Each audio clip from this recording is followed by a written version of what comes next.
तो जी हाँ दोस्तों, आपने थंबनेल पर बिल्कुल सही पढ़ा है और अमेरिका की तरफ से भारत की एक क्रूशियल टेक्नोलॉजी की डिमांड की गई है। देखिए, अभी कुछ ही समय पहले की बात है जब एक इनिशिएटिव चलाया गया था भारत और अमेरिका के बीच में, जिसके तहत मैंने खुद आपको वीडियो कवर करके बताया था कि इस इनिशिएटिव के चलने के बाद भारत अमेरिका एक दूसरे के साथ ज्वाइंट वेंचर कर सकते हैं, एक दूसरे की जरूरत की टेक्नोलॉजीज का आदान प्रदान कर सकते हैं।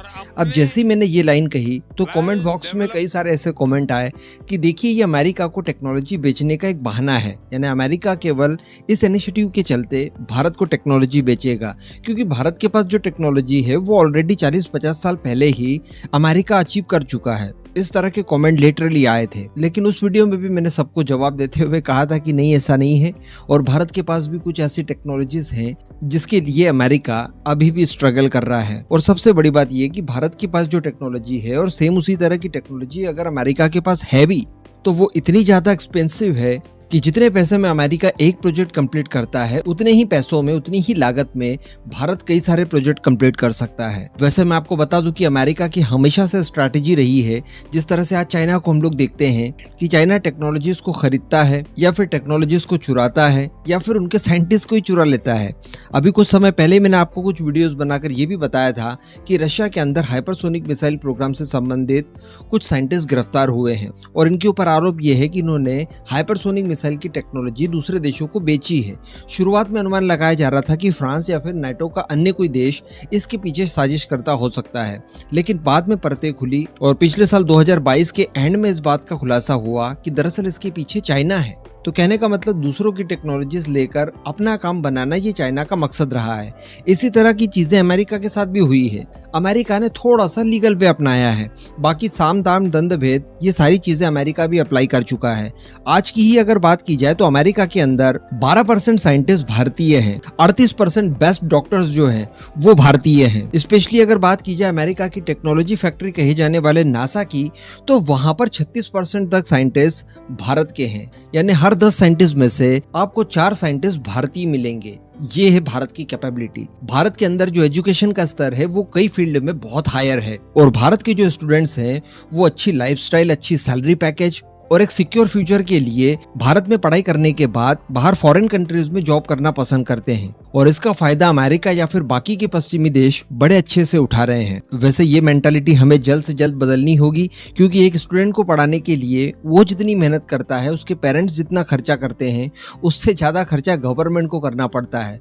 तो ऐसी परिस्थिति में उनकी लायबिलिटी बनती है भारत के प्रति कि वो जो ज्ञान अर्जित कर रहे हैं भारत से, उसका उपयोग भारत के लिए ही किया जाए। तो खैर, अब हम लोग मुद्दे पर आते हैं और अमेरिका जो कि इस तरह के मौकों को बिल्कुल नहीं छोड़ता और बाहरी साइंटिस्ट वगैरह जब भी उसे मिलते हैं वो उन्हें अपने यहाँ पर अक्वायर कर लेता है। अब इसी तरह का एक किस्सा देखने के लिए मिला है इसरो और नासा के बीच में। दरअसल हम सभी जानते हैं कि नासा दुनिया भर के सबसे क्रिटिकल से क्रिटिकल मिशंस को भी पूरा कर चुका है। इसके लिए बताया जाता है कि नासा की ही एक विंग, जिसे JPL कहा जाता है, वो रिस्पॉन्सिबल होती है। यहाँ पर JPL का फुल फॉर्म है जेट प्रपल्शन लेबोरेटरीज। ये एक रिसर्च एंड डेवलपमेंट संस्था है जो कि नासा की ही एक विंग है और नासा ही इसे फंडिंग भी करता है। बताया जाता है कि रिसर्च से जुड़े सबसे बड़े काम जो अमेरिका के अंदर होते हैं वो JPL ही करती है। इसने आज तक कई बड़े बड़े मिशंस के लिए बड़े बड़े और भारी विशालकाय रॉकेट्स तैयार किए हैं, जिनकी मदद से अमेरिका अपने स्पेस प्रोग्राम को आज बुलंदियों तक ले जा चुका है। इसे अमेरिका की ही California Institute of Technology manage करती है। तो अल्टीमेटली अमेरिका जो कि टेक्नोलॉजी किंग है, उसके अंदर नासा जो कि अमेरिका के अंदर टेक्नोलॉजी की फैक्ट्री मानी जाती है, उसमें भी JPL यानी जो नासा की सबसे ताकतवर संस्था है वो भारत से टेक्नोलॉजी की डिमांड कर रही है। जी हाँ, दरअसल S सोमनाथ सर जो कि इसरो के चीफ हैं, उन्होंने डॉक्टर APJ अब्दुल कलाम की 92वीं जयंती के उपलक्ष्य में एक प्रोग्राम को संबोधित किया और वहां पर उन्होंने भारत की क्षमताओं के बारे में दुनिया को बताया। उन्होंने बताया कि किस तरह से भारत पहले की तुलना में कई अधिक ताकतवर और एडवांस टाइप के रॉकेट सिस्टम वगैरह बनाने में सक्षम हो चुका है। इसी संबोधन के दौरान उन्होंने चंद्रयान 3 मिशन के बारे में कुछ रोचक फैक्ट्स बताए। दरअसल हम सभी जानते हैं कि 23 अगस्त को इसरो के चंद्रयान 3 ने सॉफ्ट लैंडिंग की थी मून के साउथ पोल पर। तो इससे ठीक कुछ दिन पहले की बात है जब नासा की JPL ने एक टीम भारत भेजी थी, जिसमें बताया जा रहा है कि कुल 6 सदस्य थे। अब ये JPL की टीम इसरो के मुख्यालय पहुंचती है, जहां पर भारतीय इंजीनियर्स द्वारा उन्हें चंद्रयान 3 के बारे में बताया गया। उन्हें ये बताया गया कि जो लास्ट मिशन था उसे किस तरह से डिजाइन किया गया था, उसमें क्या क्या चीजें थी और किस किस तरह की हमारी प्रिपरेशन थी, वो आखिरी कुछ सेकंड्स में कैसे फेल हो गया, इन सब के बारे में जानकारी दी।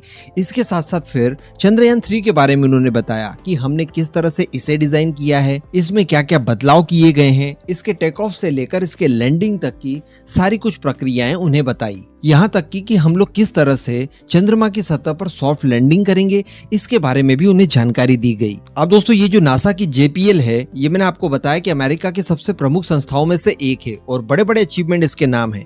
तो इनके द्वारा जो टीम भेजी गई थी वो भी अपने आप में काफी ज्यादा बुद्धिमत्ता वाली टीम थी। तो इन्होंने जैसे ही ये हमारी सारी चीजें जानी सुनी, उसकी तैयारियों का जायजा लिया, उसके बाद ये लोग स्तब्ध रह गए और इन्होंने केवल एक ही बात कही, नो कमेंट। यानी ये लोग इतने ज्यादा प्रभावित हो गए इसरो की तैयारी से कि इन्होंने नो कमेंट कह दिया और आगे ये कहा कि सब कुछ बहुत बढ़िया होने वाला है। अल्टीमेटली जो जानकारी हमने केवल थ्योरेटिकली इन्हें दी, उसके आधार पर ही इन्होंने अनुमान लगा लिया कि इसरो जो कुछ भी इस समय कर रहा है वो बहुत बढ़िया कर रहा है और उसे सफलता मिलनी बिल्कुल 100% तय है। उसके बाद दोस्तों ये और ज्यादा प्रभावित हो गए और इन्होंने भारत के चंद्रयान 3 से संबंधित टेक्नोलॉजी की डिमांड की। जी हाँ, इन्होंने कहा कि ये टेक्नोलॉजीज आप हमारे साथ साझा कर सकते हैं, हम इनके अंदर इंटरेस्टेड हैं। और ये बात किसी ऐसे वैसे सूत्र द्वारा नहीं बल्कि इसरो के चीफ एस सोमनाथ सर की तरफ से कही गई। यहाँ पर डेफिनेटली ऐसा नहीं कहा जा सकता कि इस तरह की टेक्नोलॉजी उनके पास नहीं होंगी, लेकिन अगर होगी भी तो वो काफी ज्यादा एक्सपेंसिव होगी। भारत की टेक्नोलॉजी उसकी तुलना में काफी सस्ती तो होगी होगी, साथ में उसके अंदर जटिलताएं बिल्कुल ना के बराबर होंगी और सक्सेस की गारंटी अमेरिकन टेक्नोलॉजी से ज्यादा होगी। तभी उन्होंने हमसे हमारी टेक्नोलॉजी खरीदने में इच्छा जताई। वैसे ज्यादा जानकारी नहीं दी गई है कि कौन सी टेक्नोलॉजी को स्पेशली उन्होंने हमसे डिमांड की, लेकिन चंद्रयान 3 में जो टेक्नोलॉजी हमने इस्तेमाल की थी वो टेक्नोलॉजी उन्होंने डिमांड की है। और सबसे बड़ी बात कि चंद्रयान 3 के सॉफ्ट लैंडिंग करने से पहले डिमांड की गई। तो अल्टीमेटली हमारी टेक्नोलॉजी इतनी पावरफुल थी कि उसके अच्छे आउटकम्स आने से पहले ही इन्होंने भाप लिया था कि ये टेक्नोलॉजी वर्ल्ड में बेस्ट है और हमें चाहिए ये टेक्नोलॉजी। इस पूरे मुद्दे पर अब आपका जो भी मानना हो नीचे कमेंट करके जरूर बताइएगा।